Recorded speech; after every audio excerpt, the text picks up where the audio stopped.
ಸಮಸ್ತ ಎಲ್ಲ ವೀಕ್ಷಕರಿಗೆ ನನ್ನ ನಮಸ್ಕಾರಗಳು. ವೀಕ್ಷಕರಿಂದ ಒಂದು ಸಂಚಿಕೆಯಲ್ಲಿ ಬಹಳ ವಿಶೇಷವಾಗಿರತಕ್ಕಂತಹ ವಶೀಕರಣ ತಂತ್ರವೊಂದನ್ನು ತಮಗೆಲ್ಲರಿಗೂ ತಿಳಿಸ್ಕೊಡ್ತಾ ಇದ್ದೇನೆ.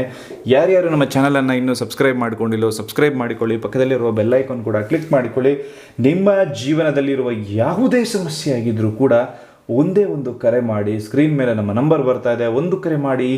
ಶೀಘ್ರದಲ್ಲೇ ಶತಸಿದ್ಧ ಶಾಶ್ವತ ಪರಿಹಾರಗಳನ್ನು ತಮಗೆ ನಾವು ಮಾಡಿಕೊಡ್ತೇವೆ. ಹಾಗಾದರೆ ಈ ತಂತ್ರವನ್ನು ಯಾವ ರೀತಿ ಮಾಡೋದಪ್ಪ ಅಂತ ಹೇಳಿ ಪೂರ್ಣದಲ್ಲಿ ನಿಮಗೆ ನಾನು ತಿಳಿಸ್ಕೊಡ್ತೇನೆ. ಬನ್ನಿ. ಮೊದಲನೇದಾಗಿ ವೀಕ್ಷಕರಿಗೆ ಒಂದು ತಂತ್ರವನ್ನು ಮಾಡೋದಕ್ಕೆ ಸಿದ್ಧಿ ಅಂತಕ್ಕಂಥದ್ದು ಬೇಕಾಗ್ತದೆ. ಏನಪ್ಪ ಇದು ಸಿದ್ಧಿ, ಎಲ್ಲೂ ಸಿಗ್ತದಪ್ಪ ಅಂದರೆ, ಸಿದ್ಧಿ ಅಂದರೆ ಶಕ್ತಿ, ಸಿದ್ಧಿ ಅಂದರೆ ನಾವು ಚೈತನ್ಯವನ್ನು ಇಟ್ಕೊಳ್ಳುವಂಥದ್ದು. ಅಂದರೆ ನಾವು ಮನಸ್ಸಿನಲ್ಲಿ ಅಂದುಕೊಂಡ ಕೆಲಸಗಳು ನೆರವೇರಬೇಕು ಅಂದರೆ ದೇವರ ಕೃಪಾ ಆಶೀರ್ವಾದಗಳು ನಮಗೆ ಬಹಳ ಮುಖ್ಯವಾಗಿ ಬೇಕಾಗುವಂಥದ್ದು. ಅದನ್ನು ಪಡೆದುಕೊಳ್ಳೋದಕ್ಕೆ ಸಿದ್ಧಿ ಅಂತ ಹೇಳಿ ಮಾಡ್ತೀವಿ. ಈ ಹಿಂದೆ ನಿಮಗೆ ಉದಾಹರಣೆ ಕೊಡಬೇಕಂದ್ರೆ ರಾಮಕೋಟಿ ಅಂತ ಬರೀತಾ ಇದ್ರು. ರಾಮಕೋಟಿ ಅಂದರೆ ರಾಮನ ಹೆಸರು. ಶ್ರೀರಾಮ ಜಯರಾಮ ಜಯ ಜಯ ರಾಮ ಅಂತ ಹೇಳಿ 1000 ಕೋಟಿಗಟ್ಟಲೆ ಬಾರಿ ಒಂದು ಪುಸ್ತಕದಲ್ಲಿ ಪೆನ್ನಿನ ಮುಖಾಂತರದಲ್ಲಿ ಬರೆದು ಆ ರಾಮನ ಆಶೀರ್ವಾದ ಕೃಪಾ ಆಶೀರ್ವಾದವನ್ನು ರಾಮಕೋಟಿಯನ್ನು ಬರೆಯುವ ಮುಖಾಂತರದಲ್ಲಿ ಸಿದ್ಧಿಯನ್ನು ಪಡಿಸ್ಕೊಳ್ತಾ ಇದ್ರು.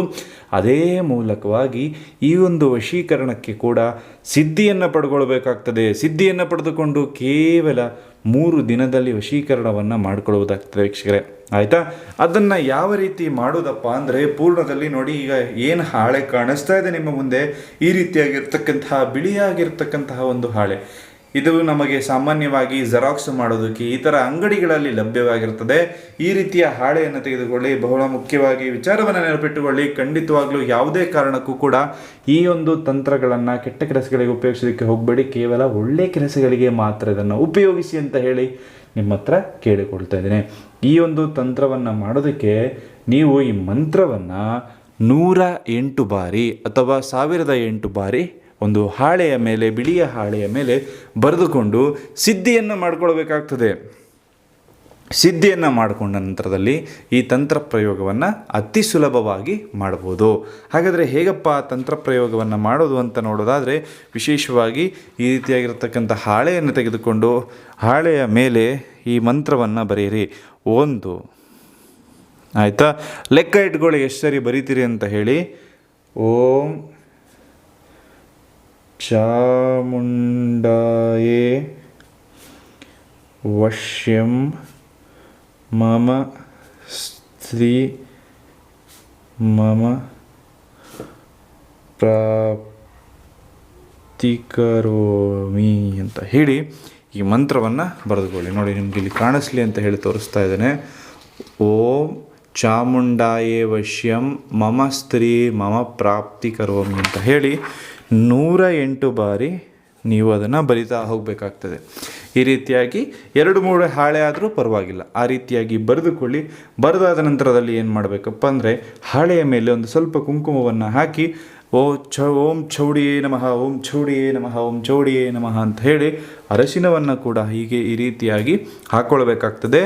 ಆಯಿತಾ? ಈ ರೀತಿಯಾಗಿ ಬರೆದ ನಂತರದಲ್ಲಿ ನೀವು ಬರಿಬೇಕಾದ್ರೆ ಸುಮ್ಮನೆ ಯಾವುದೋ ಒಂದು ಮನಸ್ಸಿನಲ್ಲಿ ಇಟ್ಕೊಂಡು ಬರೆಯುವಂಥದ್ದಲ್ಲ. ಆ ಸ್ತ್ರೀಯನ್ನು ಮನಸ್ಸಿನಲ್ಲಿ, ಆ ಸ್ತ್ರೀಯ ಆ ಪುರುಷನನ್ನು ಮನಸ್ಸಿನಲ್ಲಿಟ್ಟುಕೊಂಡು ಅವರ ದೇಹ, ಅವರ ಮನಸ್ಸು, ಅವರ ಬುದ್ಧಿ ಪೂರ್ತಿಯಾಗಿ ನಮಗೆ ಆಕರ್ಷಣೆ ಆಗಲಿ ಅಂತ ಹೇಳಿ ಮನಸ್ಸಿನಲ್ಲಿ ಒಂದು ಪ್ರಾರ್ಥನೆಯನ್ನು ಮಾಡುವ ಮುಖಾಂತರದಲ್ಲಿ ಈ ರೀತಿಯಾಗಿ ಬರೆದುಕೊಂಡು ಅದರ ಮೇಲೆ ಈ ರೀತಿಯಾಗಿ ಒಂದು ಅರಶಿನ ಕುಂಕುಮವನ್ನು ಹಾಕಿ ಒಂದು ಹೂವನ್ನು ಇಡಿ.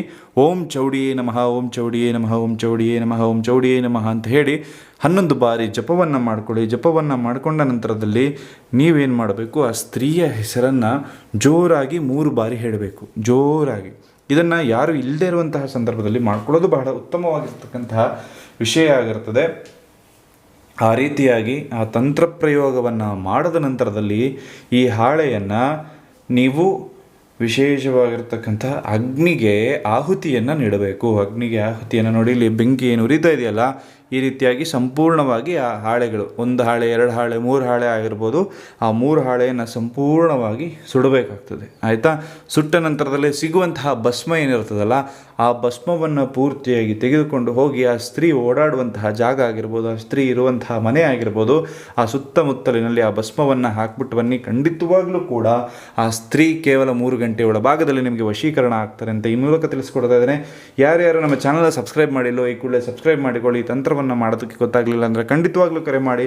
ಅತಿ ಶೀಘ್ರದಲ್ಲಿ ಯಾವ ರೀತಿ ವಶೀಕರಣ ಮಾಡೋದು ಅಂತ ತಮಗೆ ಎಲ್ಲರಿಗೂ ಕೂಡ ತಿಳಿಸ್ಕೊಡ್ತೇನೆ.